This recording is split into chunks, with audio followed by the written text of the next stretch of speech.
I think nearly 45 students have joined. We will start. Okay, so yesterday, day before yesterday, we had seen early signs of death. Early signs of death, in which we had seen cooling of the body. We have completed with cooling of the body. What are the variations in cooling of the body? Like post-mortem caloricity, where the temperature of the dead body rises even after the death because of certain conditions like sunstroke, intracranial hemorrhage, particularly involving pons, then convulsion like condition caused by tetanus or Noxomica poisoning or any severe bacterial or viral infection. Then there are certain conditions in which the cooling of the body appears even earlier or even before the actual death. Uh, and that generally occurs if the person dies by shock. Person dies by shock, circulatory collapse, where the circulation has already been affected even the before actual death of the person. Then we have seen changes in the eyes like Takes Noires, where if the person dies with eyes open, if the person dies with eyes open, what happens? The dust and the cellular debris gets accumulated on the sclera, and it causes dirty discoloration of the sclera called as Takes Noires.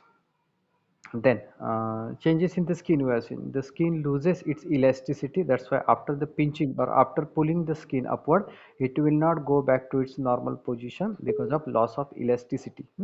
Then one very important topic we have seen in the day before yesterday's lecture, post-mortem lividity. It is not yet completed, so I will just revise in short. So post-mortem lividity is, it is the discoloration and staining of the skin and organs which are on the dependent parts of the body. So the part on which the body is lying, the part on which the body is lying, that is lower part, which is resting on the ground, it will get discolored and there will be staining of the skin because of movement of blood by gravity. So gravitation of the blood into the distended and toneless capillaries, particularly on the dependent parts of the body. And if the person dies slowly from circulating failure, because of circulatory failure, it may start immediately after death, or it can occur otherwise normally it occurs in case of or after 1 hour after the death. Initially it begins as a series of mottled patches, a series of dots on dependent parts of the body after 1 to 3 hours after the death. Then these small dots, pin's head like small dot, will go on increasing size.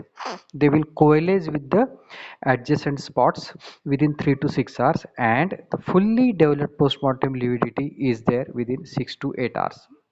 Then, after the development of lividity, if the position of the body is changed before the fixation of postmortem lividity, now I have told you in the last lecture, it takes around 8 hours. It takes around 8 hours for the fixation of the postmortem lividity, but so if the position of the dead body is changed before the fixation of the postmortem lividity, now this collected blood will move on the new dependent parts. It will move on the new dependent parts of the body, and postmortem lividity will start appearing on that new portion of the body.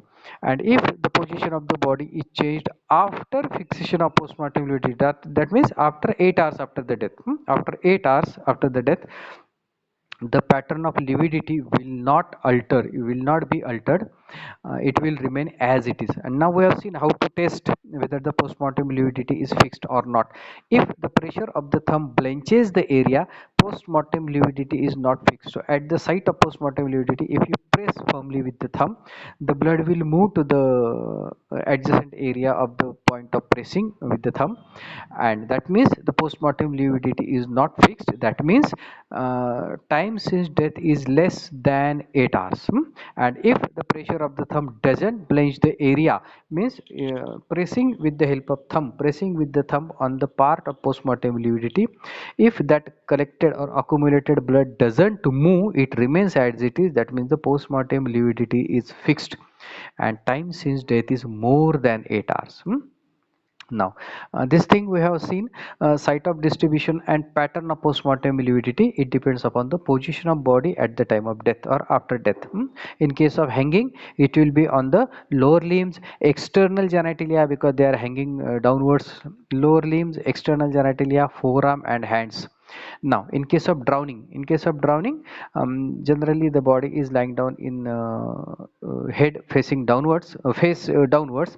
That's why the postmortem lividity is on head and upper part of the body, that is chest and all. And if the body is constantly changing its position, as in running water, the postmortem lividity will not appear, and it is absent on the areas of contact flattening, means the actual part of the body that is in contact with the ground, or the surface on which the body is lying. Because of the contact flattening or coming in direct contact will cause pressure because of weight of the body. So post-mortem lividity will be absent in the areas of contact flattening, like shoulder blade, that is scapular region, then buttocks because they are resting on the ground, and back of the calves, they will be compressed because of the pressure of the leg. So that part will show flattening, those contact flattening will show absence of postmortem lividity. And those part of the dependent parts of the body which are not actually in contact, or where there is no wet on those part, will show the staining or discoloration by postmortem lividity. Then if the body is lying on uneven surface, like on the bed with runked up blanket, wrinkled blanket, irregular staining with dark and light strips will be seen. If the head is turned to the one side, because of folds of the skin of the neck, it will show alternate bands of uh, postmortem lividity and absence of postmortem lividity, that is because of the pressure. And pressure from tight clothing around the neck, like collar, threads, ornament, or even tie, because of the pressure, the blood will not gravitate, or blood will not get collected because of the pressure, and it will show absence of postmortem lividity, that can be misdiagnosed as strangulation, or if the person has been killed by uh, compressing his neck. Then extent of lividity, I think we had come up to here day before yesterday. So we'll start today, we'll continue from here. So extent of lividity, कितनी ज़्यादा quantity में postmortem lividity होगी, और कौन से patient में कम होगा postmortem lividity, that is extent of lividity. So extent of postmortem lividity, it will depend upon the volume of blood in circulation, in actual circulation eight the time of death, मतलब मरते वक्त उसके circulation में, actual circulatory system में कितना blood था. If the total volume of the blood is reduced, as in haemorrhage, समझो मौत के पहले किसी एक्सीडेंट की वजह से, या maybe because of some trauma, that person patient has lost large amount of blood, the patient has undergone haemorrhage, और हिमरेज की वजह से और हाइपोवोलेमिक शॉक की वजह से अगर वो मर गया है, तो क्या होगा, the amount of blood that should be gravitated, the amount of blood that is supposed to be gravitated for the development of postmortem lividity will be very small, because the patient has lost large amount of blood. Haemorrhage की वजह से बहुत ज़्यादा blood loss हो चुका है. When the total volume of blood is reduced, as in death from massive hemorrhage, post-mortem lividity will be limited, तो वो बहुत ज़्यादा नहीं होगी. And if the blood volume is increased on the venous side, particularly CCF, that is congestive cardiac failure, if the patient dies by congestive cardiac failure, what will happen? Blood pressure on the venous side will be more. Now you will not understand that pathology of congestive cardiac failure, that you will study it in detail in pathology. So if the blood volume, now we have seen when the blood volume is low, as in hemorrhage, or the patient has lost large amount of blood, maybe because of trauma or accident, something like that. And if the blood volume is increased in venous side, that is in congestive cardiac failure, large amount of blood will be available for the development of postmortem lividity. So postmortem lividity will be very prominent. Then next is fluidity of the blood. Fluidity, जितना blood ज़्यादा fluid रहेगा उतना वो ज़्यादा gravitate होगा on the dependent parts of the body. So if the blood is more fluid, it depends upon the concentration of fibrinolysin and the rate of intravascular coagulation. So when the fibrinolysin is active, now the name only tells you fibrinolysin, something that breaks the fibrin, that's why blood will become more fluid. So if fibrinolysin is active, the rate of coagulation will be reduced, because fibrin will not be formed, or fibrin will be mobilized, broken down because of action of fibrinolysin. So when the fibrinolysin is active, the rate of coagulation will be reduced, so blood will remain fluid for long period and it will gravitate rapidly, so the postmortem lividity will appear rapidly. Now very important thing to determine the cause of the death is color of postmortem lividity, because color of postmortem lividity will give you good idea about cause of the death. So color of postmortem lividity, it depends upon the color of blood and mode of death, मतलब मौत कैसी हुई है उसके ऊपर वो colour blood का colour और पोस्टमार्टम लिविडिटी का कलर डिपेंड होगा. Initially it is bluish pink and as the time passes it becomes bluish purple, तो धीरे धीरे वो darker बनती जाएगी. In case of anemia and severe hemorrhage, we have seen in case of anemia where the hemoglobin percent is already low, if the person dies by severe anemia or because of severe hemorrhage where the large amount of blood and large amount of hemoglobin has been lost, so amount of blood that is available for getting gravitated towards the dependent parts of the body will be very low, and because of which the postmortem lividity will be very faint, कि जो आमतौर पे dark colour की होनी चाहिए, bluish pink to bluish purple होनी चाहिए, वो इतनी डार्क नहीं होगी, it will be faint. So if the person dies by anemia or severe hemorrhage, the amount of blood is very less, that's why postmortem lividity will be faint. And in case of aspexia, postmortem lividity will be dark color, because there is that oxygenation of the blood has been hampered, the blood will become more dark, dark color blood will be there. That's why in case of death by aspexia, postmortem lividity will be intense or dark purple in color. Then postmortem lividity is better seen in fair skin. This is very simple. अगर आदमी गोरा है, उसका colour अगर the person who is dead वो अगर गोरा है, fair skinned है, तो उसके ऊपर वो डार्क कलर का postmortem lividity prominently दिखेगा. और कोई आदमी काले कलर का रहेगा, मतलब ब्लैक डार्क कलर रहेगा उसका, काला आदमी कोई रहता है तो उसकी डेड बॉडी में postmortem lividity will not be seen. तो मैं ऐसे केयरफुली देखना पड़ेगा पोस्टमार्टम लिविडिटी के लिए, the rest colour of the rest of the body and colour on the dependent parts of the body. So postmortem lividity is better seen in fair skinned person than in dark skin. Then again very important to decide the cause of the death, because in certain poisons postmortem lividity will have specific color.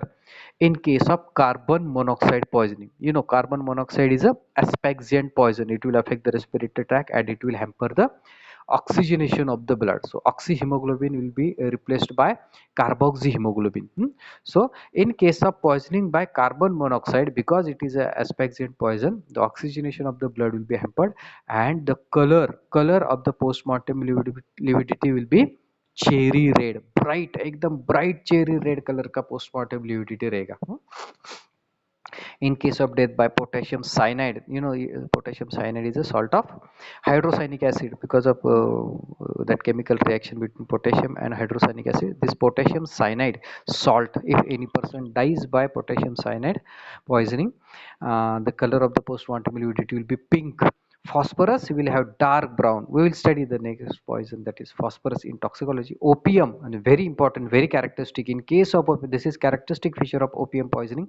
If any person dies by opium poisoning, post-mortem lividity is black in color, and even the whole face of the patient, not only post-mortem lividity but face of the patient also becomes black in color. So dark black colored post-mortem lividity in case of opium. And potassium chlorate, it is again another poison. So in potassium chlorate poisoning it will be chocolate brown. I have given some examples where the color of the postmortem lividity will be changed depending upon the poison by which the person is dead. So in carbon monoxide poisoning, postmortem lividity will be bright cherry red, in potassium cyanide pink, in phosphorus poisoning dark brown, in opium black colored, and in potassium chlorate chocolate brown. You just remember this thing. Now again very important thing, why we are studying this postmortem lividity, what is its importance, what is its medico legal importance. So you just remember this short form MLA is medico legal aspect. हम जो भी topic पढ़ रहे हैं उसके and में उसका medico legal aspect पढ़ने वाले हैं. What is the medico legal importance of that particular point.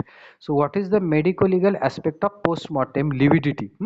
So first is it is reliable sign of death, मतलब समझो पंचनामा के लिए या what we call it as inquest के लिए समझो कोई डेड बॉडी मिली है, पुलिस को या मैजिस्ट्रेट को उस डेड बॉडी के बारे में इंफॉर्मेशन मिली और वो एग्जामिनेशन के लिए जाते हैं, पंचनामा के लिए जाते हैं पुलिस ऑफिसर वगैरह। तो वो बॉडी का जब अगर वहाँ उस बॉडी का पोस्टमार्टम लिविडिटी दिखता है, so that means the person is surely dead. तो उसके लिए तुम्हें कुछ अलग से टेस्ट करने की बहुत ज़रूरत नहीं, because postmortem lividity occurs only in a dead body. We have seen it takes around 1 to 3 hours for the beginning of those spots of the blood that are getting gravitated. So those mottled series of spots will appear within first 3 hours after death. So it is a reliable sign of death. मतलब आदमी पक्का मर चुका है if the postmortem lividity is found. So it is reliable sign of death. Next very important thing the postmortem lividity will tell you is position of the body at the time of death. मतलब we have seen if the position of the body has been changed after 8 hours, that is after fixation of the postmortem lividity, post-mortem lividity will not be changed. And if the position of the body changed before the fixation of the post-mortem lividity, it will move to the another dependent parts of the body. So you will have good idea about the position of the body at the time of death, whether it has been moved or not after the death. Then time since death, how much time has passed, again just by blenching with the thumb, just by applying pressure with the help of thumb, you will come to know how much time has passed. If the postmortem lividity is fixed, the time since death is more than 8 hours, और अगर अभी तक postmortem lividity fix नहीं हुई है, you have pressed with the thumb and that area is blenched because of movement of the blood, gravitated blood on the dependent parts of the body, that will show that the postmortem lividity is not yet fixed, मतलब अभी उस आदमी को मर के 6 से 8 घंटे नहीं हुए, the period is less than 6 hours. So that is you will have good idea about time since death. And distribution of postmortem lividity will tell you manner of the death. We have seen distribution of postmortem lividity, अगर वो पैर की तरफ external genitalia पे या palm पे fingers पे है, that means the person is dead in the standing position, in the upright position, that is by the hanging. So depending upon on which part the postmortem lividity has been distributed, it will give you idea about manner of death. And another important thing, cause of the death.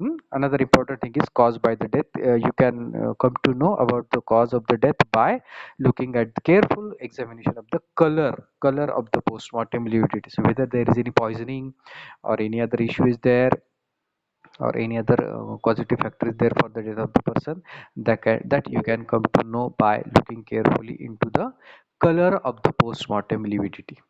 So what is the medico legal aspect? You will have to write in detail. When it asks as a 10-mark question, you will have to write separately about medico legal aspect of postmortem lividity. So first, it is a reliable sign of death. It will not occur in a living person because the blood is circulating. Then position of body at the time of the death, time since death, and distribution of postmortem lividity will give you some idea about the cause of the death of that person. So this is about postmortem lividity. I hope everyone has understood about the postmortem lividity. It is asked as a 10-mark question. What are the early signs of death? Explain in detail postmortem lividity. It is asked as a 10-mark question. Very commonly asked 10-mark question. Everyone understood?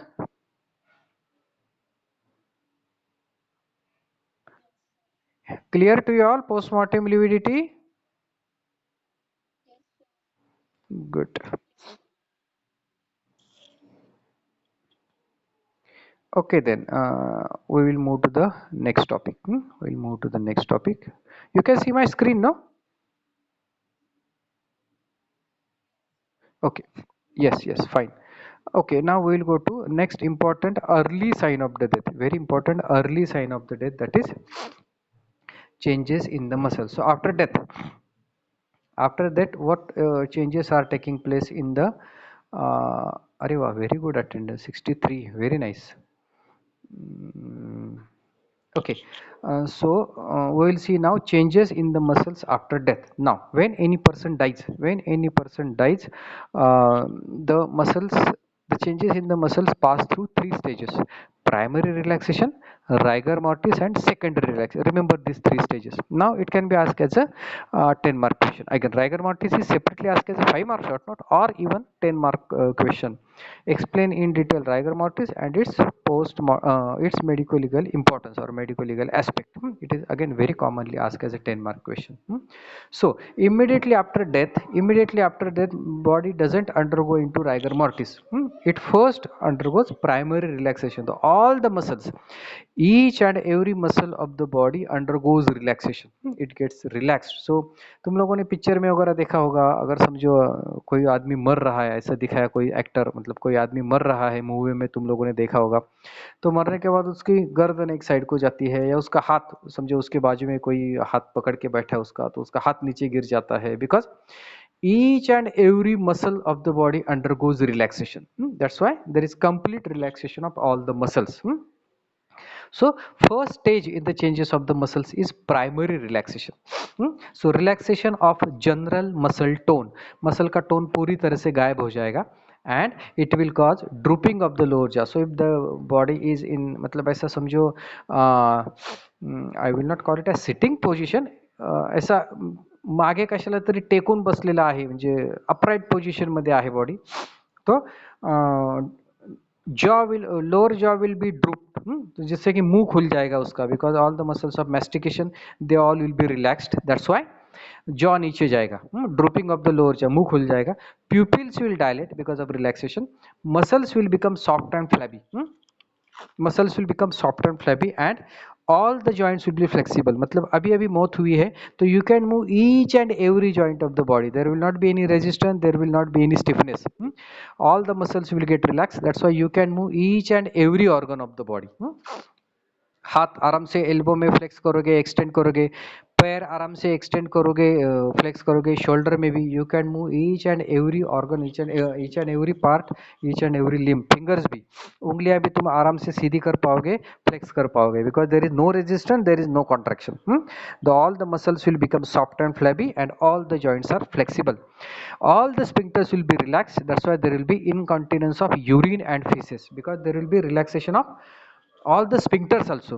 All the sphincters will get relaxed, so there will be incontinence of urine and feces. Now this primary relaxation will be followed by rigor mortis. Rigor mortis just I told you, तुरंत नहीं होने वाला, मरने के बाद पहले each and every muscle in the body will undergo relaxation, that will be presented by toneless muscles. All the muscles will be toneless, all the sphincters will be relaxed, and this relaxation, because it is occurring first, that's why we are calling it as primary relaxation. उसके बाद rigor mortis आने वाला है, और rigor mortis के बाद जो वापस वो सब राइगर मोर्टिस पास हो जाएगा, राइगर मोर्टिस गायब हो जाएगा, and that rigor mortis will be followed by again relaxation of the muscles, that is called as secondary relaxation. So primary relaxation immediately after death, it will be followed by stiffness, shortening and stiffening of the muscle called as rigor mortis.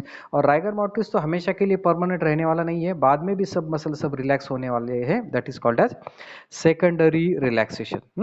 So we will see rigor mortis in detail. So for that you should know the physiology. I know all of you remember the physiology of the muscles. So we will see in short about the physiology how the rigor mortis occurs. So what is rigor mortis? Rigor mortis is stiffening and shortening of muscles after primary relaxation.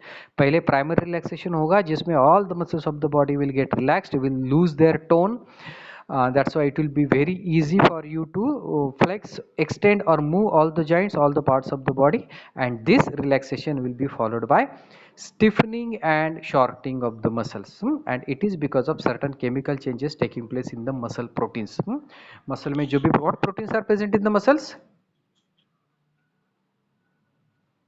What pro Yes, myosin and actin. That is, yes, I have written it in the next point.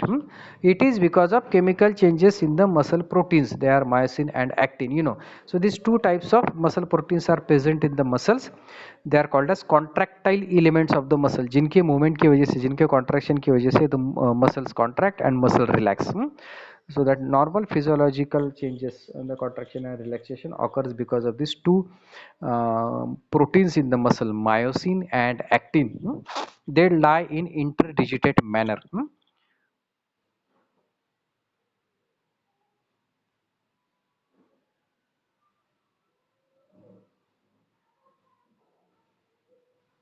See, interdigitate manner means like this. Actin and myosin filament. Actin and myosin filament are in interdigitate manner. ऐसे रहेंगे वो.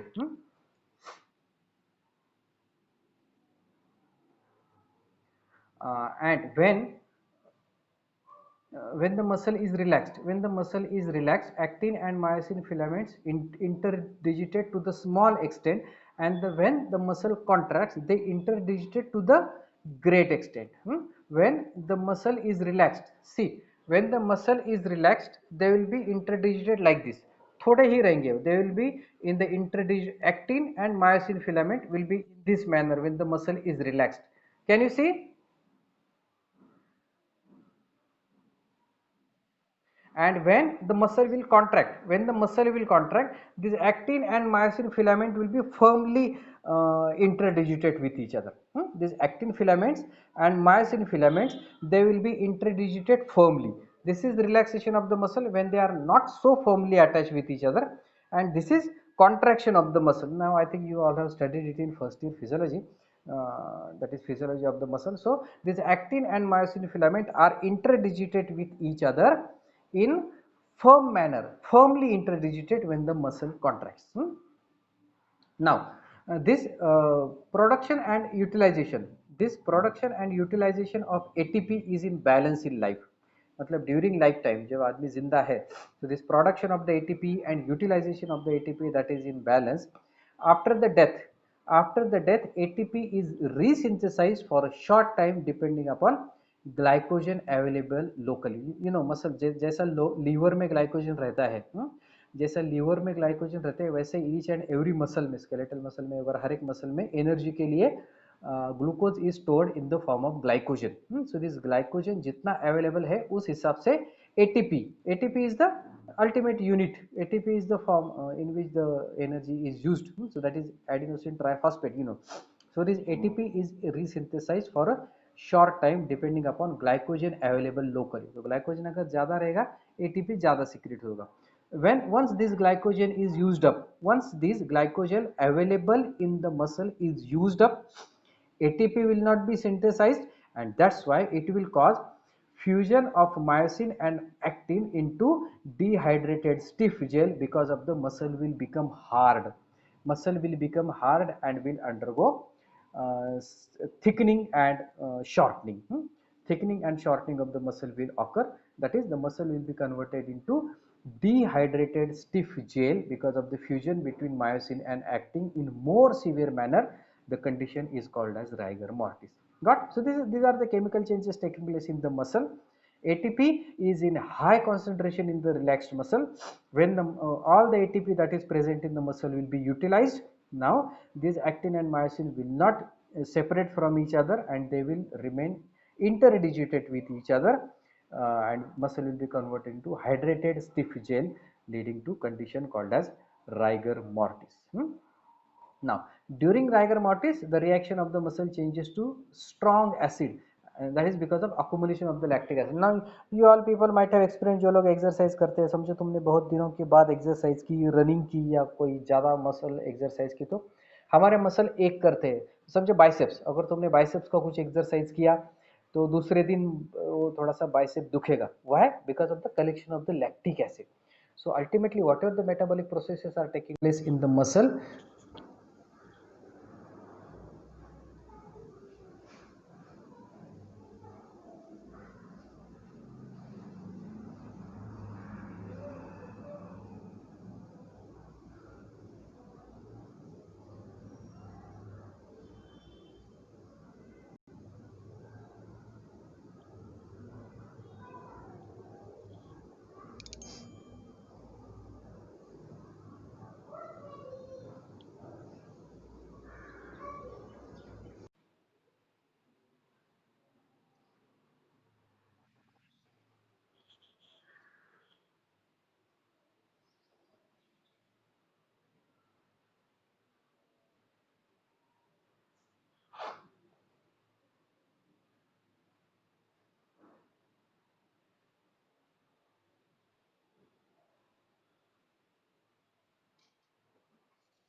Pratiksha, mute yourself. Pratiksha, mute yourself.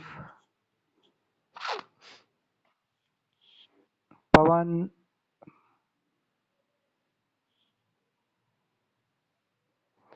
mute yourself. Mute yourself.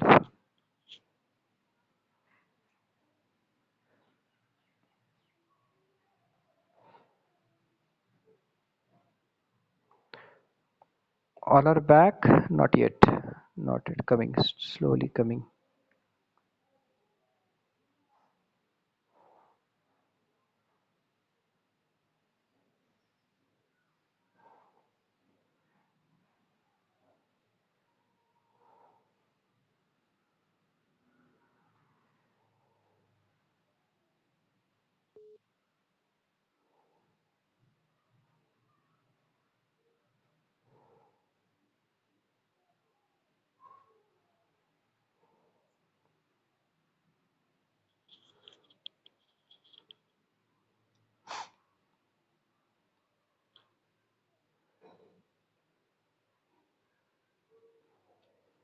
Okay, should I continue?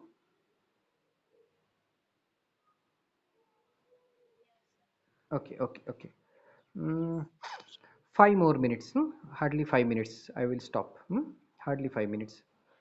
Okay. So during rigor mortis, because of the metabolic changes, because utilization of glycogen, ATP, and all, a large amount of lactic acid will be formed, and because of which the reaction of the muscle will become strongly acid because of lactic acid. Then rigor mortis persists till autolysis of myosin and actin filament. That is प्यूट्रीफैक्शन, मतलब जब body का decomposition, सड़ने का process, decomposition और प्यूट्रीफैक्शन start होगा, तब तक rigor mortis रहेगा. So rigor mortis will persist till the autolysis. Autolysis means cell breakdown. Autolysis of myosin and actin filament will occur. Then rigor mortis can be broken with mechanical force. Rigor mortis can be broken with mechanical force and relaxation will remain as it is. मतलब समझो any dead body has undergone rigor mortis, उसका I will just show you it. I will show you.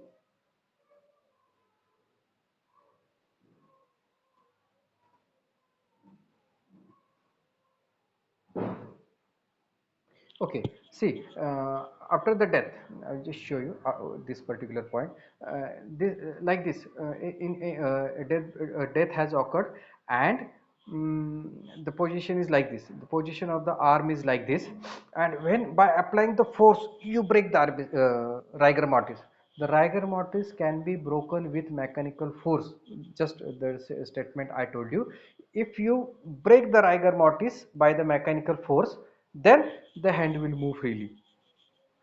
You are getting in this way the rigor mortis has occurred in this position. For example, it has become stiff, and if you break it with the mechanism, ऐसा ताकत लगा कि तुमने अगर उसे तोड़ दिया rigor mortis को, तो that muscle will get relaxed and the hand will be able to move. So that is, you can break the rigor mortis by mechanical force.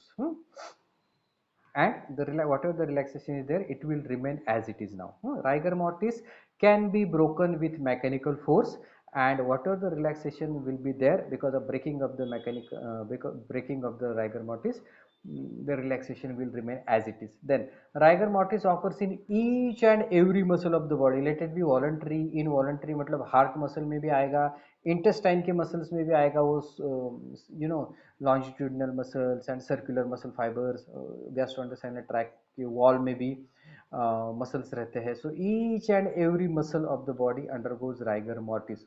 Rigor mortis first occurs in just I told you, it occurs in involuntary muscles also. So rigor mortis first occurs in involuntary muscles of the body and then in the voluntary muscle. Voluntary means all the skeletal muscles, all the skeletal muscle. Then rigor mortis is not related with the nerve supply of the muscle. मतलब अगर समझो किसी muscle का nerve supply damaged है, just I have written in the bracket, it occurs in paralysed limbs also. मतलब समझो death के पहले, at the time of death, the person is suffering from paralysis. Paralysis means से half side of the body is paralyse.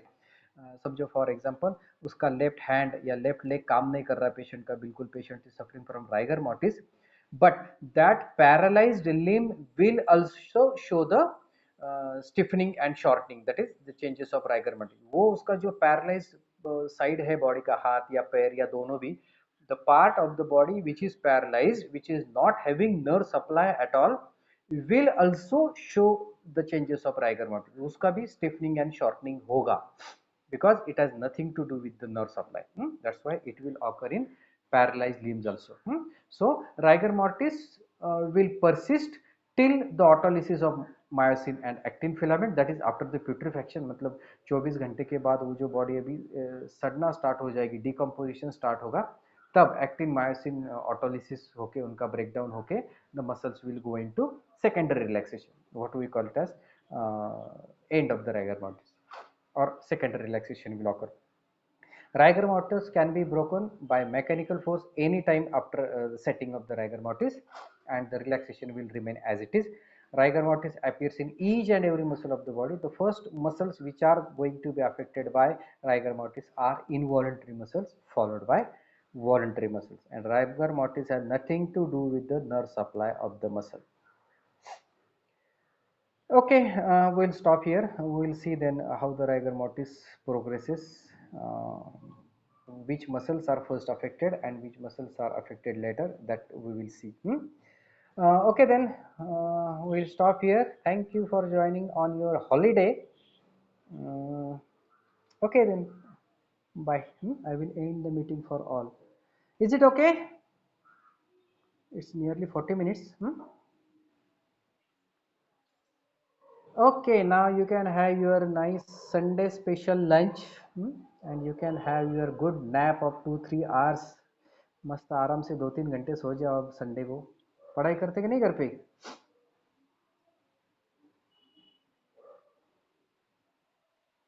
खूब करते? करो करो, भरपूर करो. Okay then, चलो bye. I will end the meeting for all. चलो bye, bye, see you.